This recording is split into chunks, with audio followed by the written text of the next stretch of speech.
Hello दोस्तों, आप लोग कैसे हैं। उम्मीद करती हूँ आप लोग अच्छे होंगे और अपनी पढ़ाई अच्छे से कर रहे होंगे। तो दोस्तों, आप लोग अपने स्क्रीन पे देख पा रहे हैं, हम जो महत्वपूर्ण पंक्तियाँ हैं उसी पे बात करने वाले हैं। आपको बताना चाहूँगी कि इससे पहले मैंने एक वीडियो पंक्तियों पे डाल रखा है दोस्तों, और ये दूसरा पार्ट है उसी का। आइए हम महत्वपूर्ण पंक्तियों को देखने का प्रयास करते हैं। ठीक है, चलिए देखिए। पहली पंक्ति है, सबसे पहले आप देखेंगे मुक्तिबोध जी की। मुक्तिबोध फैंटेसी के लिए बहुत अच्छे जाने जाते हैं दोस्तों।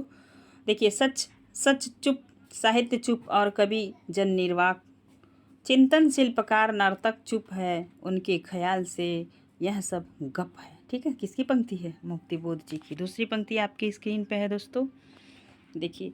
राष्ट्रीय भला राष्ट्रगीत में भला कौन वह भाग्य विधाता है, फटा सुथन्ना पहने जिसका गुण हर चन्ना गाता है। रघुवीर सहाय की पंक्ति है, बहुत बार पूछी गई है दोस्तों। ठीक है, अब देखिए, हम तो देखिए, ध्यान दीजिए आप लोग, देखिए। हम तो सारा का सारा लेंगे जीवन, कम से कम वाली बात न हमसे कीजिए। किसकी पंक्ति है? रघुवीर सहाय की। ठीक है दोस्तों, आगे देखिए। बापूजी सच कहूँ मेरी निगाह में न कोई छोटा है न कोई बड़ा है, मेरे लिए हर आदमी एक जोड़ी जूता है। यह पंक्ति मोचीराम इनकी कविता है दोस्तों, बड़ी मज़ेदार है और पाठक इनको बहुत मन से पढ़ता है। आप लोग भी धूमिल के बारे में अच्छे से इनकी कविताओं को पढ़ें, आपको अच्छा लगेगा। यह जो है कि कह रहे हैं, व्यंग्यकार है दोस्तों, व्यंग्य के माध्यम से अपनी भाषा को कहते हैं, इसलिए पाठक की जिज्ञासा में ये बहुत अच्छा इनका स्थान है। दूसरी इनकी पंक्ति आपकी स्क्रीन पे है दोस्तों, देखने का प्रयास कीजिए। देखिए, अपने यहाँ संसद तेली की घानी है। घानी का मतलब होता है जो सरसों जो है कि सरसों तेल निकालने के लिए दिया जाता है, उसे घानी कहते हैं। ठीक है, और देखिए, इकट्ठा जो करके हम देते हैं उसी को घानी कहा जाता है, जिसमें आधा तेल और आधा पानी है। धूमिल की पंक्ति है। कोई कवि विचार और भाषा की परंपरा को तोड़कर नए सृजन की ओर उन्मुख होता है तो उसकी हंसी उड़ाई जाती है। यह पंक्ति किसकी है? सुदामा पांडे धूमिल की। ठीक है दोस्तों, आइए आगे चलते हैं। बहुत ही चर्चित पंक्ति, बार बार पूछी जाने वाली। देखिए, ज्ञान रास के संचित कोश का नाम साहित्य है। महावीर प्रसाद द्विवेदी, हजारों बार पूछी गई होगी दोस्तों। ठीक है, देखिए, साहित्य जनसमूह के हृदय का विकास है। बालकृष्ण भट्ट, ध्यान रखिएगा, ये भी पंक्ति मोस्ट इम्पॉर्टेंट है दोस्तों। ठीक है, चलिए आगे चलते हैं। देखिए, साहित्य का उद्देश्य दबे कुचले हुए वर्ग की मुक्ति होना चाहिए। क्या होना चाहिए? जो दबे हैं, पिछड़े हैं, शोषित हैं, दलित हैं, इनकी मुक्ति होनी चाहिए। साहित्य में इनके मुद्दे सामने आने चाहिए। ये कहना किसका है? मुंशी प्रेमचंद जी का। इनके बहुत सारे उपन्यास आप पढ़े होंगे दोस्तों। इन्होंने बहुत सारी समाज की समस्या को उठाने का प्रयास किया है। अब देखिए, हिंदी नए चाल में ढली, बहुत बार पूछी हुई पंक्ति है भारतेंदु हरिश्चंद्र की। कमेंट के माध्यम से आप बताइएगा कि अपनी किस रचना में हिंदी नई चाल में ढली भारतेंदु जी ने कहा था। ठीक है, आइए।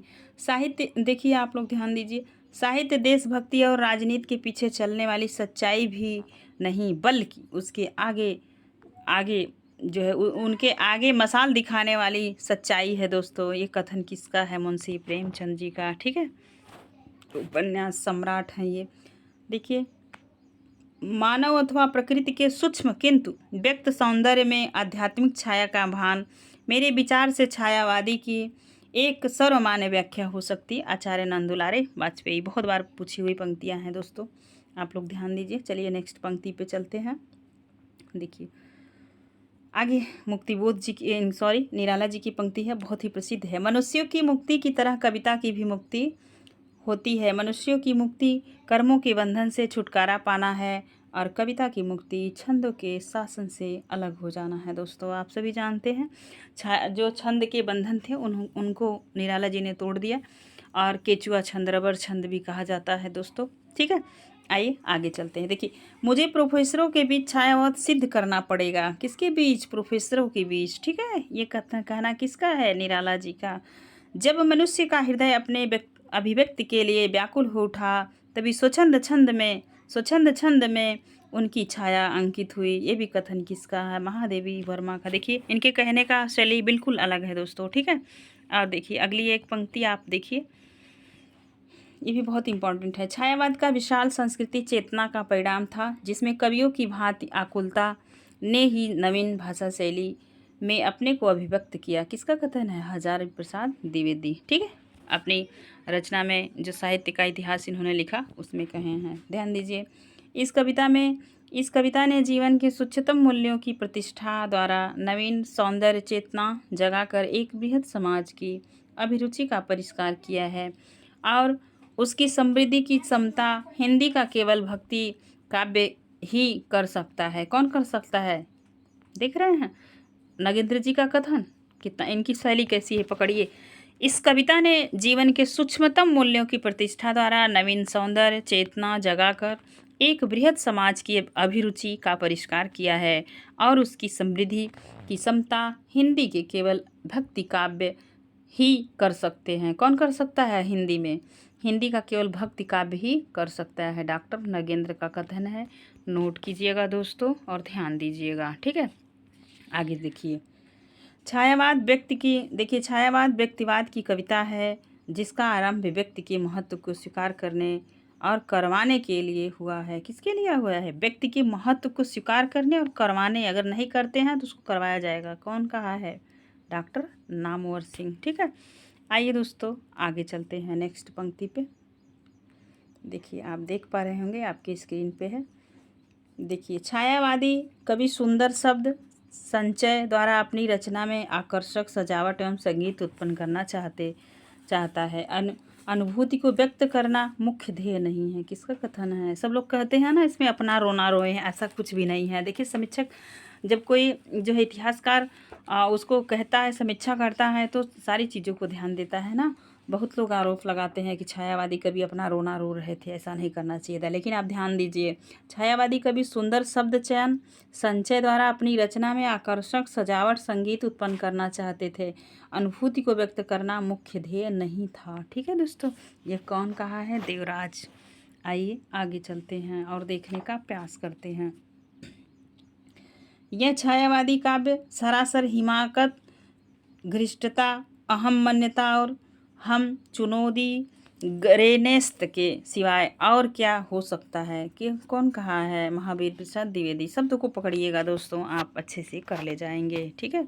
आइए देखिए, प्रगतिशील कविता वास्तव में छायावाद की ही एक धारा है। दोनों स्वरों में जागरण का उदात्त संदेश मिलता है। एक मानवीय जागरण दूसरे लोक जागरण का है। किसका है? एक मानवीय जागरण, दूसरा किसका है? लोक जागरण। किसका कथन है? पंत जी का। सुमित्रा नंदन पंत जी की आप एक कविता पढ़े होंगे ना, जो आपके नेट के पाठ्यक्रम में लगी हुई है। उस कविता का क्या नाम है? परिवर्तन, ठीक है दोस्तों। पढ़िए, बहुत अच्छी कविता है। समय मिला तो हम अपने चैनल पे उसे आप सभी को पढ़ाएंगे। यदि ऐसी कविताएं आपको पढ़ना हो तो कमेंट अवश्य करिएगा दोस्तों। चलिए, प्रगतिवाद समाजवाद की ही साहित्यिक अभिव्यक्ति है। किसका कथन है? डॉक्टर नगेंद्र का, ठीक। देखिए यह कथन बहुत इंपॉर्टेंट है दोस्तों। जब आप पढ़ेंगे ना जो है राम स्वरूप चतुर्वेदी की बुक, तो बहुत अच्छे से लिखे हैं। देखिए, कबीर में जैसे सामाजिक विद्रोह था, तीखापन और प्रणय अनुभूति की कोमलता एक साथ मिलती है, कुछ वैसे ही रचाव मुक्ति बोध में है, ठीक है। अब देखिए, इनको कबीर की उपमा मिली है, इनके कुछ गुण वो उनसे मिलते जुलते हैं। किसका कथन है? राम स्वरूप चतुर्वेदी जी का। आइए आगे चलते हैं अगली पंक्ति पे। देखिए, यह पंक्तियाँ थोड़ी बड़ी हैं दोस्तों, ध्यान से देखिए। प्रयोग का कोई वाद नहीं, हम वादी नहीं रहे, नहीं है, न प्रयोग अपने आप में इष्ट या साध्य है। ठीक उसी तरह कविता का कोई स्वाद नहीं, कविता भी क्या है? कविता भी अपने आप में इष्ट या साध्य नहीं। अतः हमें प्रयोगादि कहना उतना ही सार्थक या निरर्थक है जितना कवितावादी कहना। किसका कथन है? अज्ञेय जी का, ठीक है।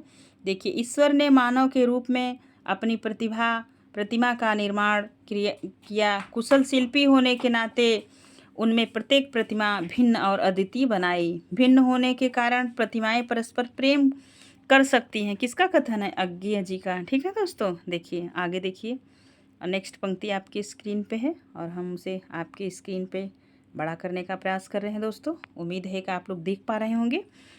देखिए, मैं उन व्यक्तियों में से हूँ और ऐसी व्यक्तियों की संख्या शायद दिन प्रतिदिन घटती जा रही है जो भाषा का सम्मान करते हैं। किसका सम्मान करते हैं? मातृभाषा का। और अच्छी भाषा को अपने आप में एक सिद्ध मानते हैं। किसका कथन है? अज्ञे जी का। ठीक है, अब देखिए, ये भी प्रश्न कई बार पूछा गया है। वस्तुतः नई कविता प्रयोगवाद का ही विकसित रूप है। क्या है नई कविता? क्या है? प्रयोगवाद का ही विकसित रूप है। गोविंद शर्मा रजनीश इनका उपनाम है। ठीक है दोस्तों, अभी यही पूछा जाएगा, ये आपके लिए नया है दोस्तों, नोट कीजिएगा। गोविंद शर्मा का उपनाम क्या है? रजनीश। देखिए, बच्चन और दिनकर दोनों प्रतिद्वंदी कवि हैं। बच्चन और दिनकर क्या है? प्रतिद्वंदी कवि हैं। बच्चन की भाषा दिनकर से जोरदार है। दिनकर के भाव वचन बच्चन से अधिक उन्माद, सारवान और सामयिक हैं। दोनों में जो एक दूसरे को ग्रहण कर लेना, वही हिंदी कविता का वर्तमान और अगले युग का नेता है। ठीक है, इतनी बड़ी बात कहे हैं राम नरेश त्रिपाठी जी। ठीक, देखिए, अब चलेंगे हम नेक्स्ट पंक्ति पे दोस्तों। ठीक है, तो दोस्तों आज की पंक्तियाँ यही समाप्त होती हैं। उम्मीद करती हूँ कि यह हमारा प्रयास आपको अच्छा लगेगा। दोस्तों ऐसे ही नित्य पंक्तियों से संबंधित वीडियो और या अन्य कोई टॉपिक जो आपको लगता है कि आपको पढ़ लेना चाहिए, वो आपको नहीं मिल रही, तो आप हमें कमेंट करके बताएंगे। हम नेक्स्ट वीडियो उसी पे बनाएंगे दोस्तों। आपका कमेंट मेरे लिए सर्वोपरि है और आप एक कमेंट करेंगे और जो आपकी मांग होगी उसके अनुसार मैं वर्क करूँगी। दोस्तों आप सभी का बहुत बहुत आभार अब तक हमें सुनने के लिए। सहृदय धन्यवाद दोस्तों। तब तक के लिए अपना ख्याल रखिए और अपनी पढ़ाई अच्छे से कीजिए। Thank you so much. ठीक है।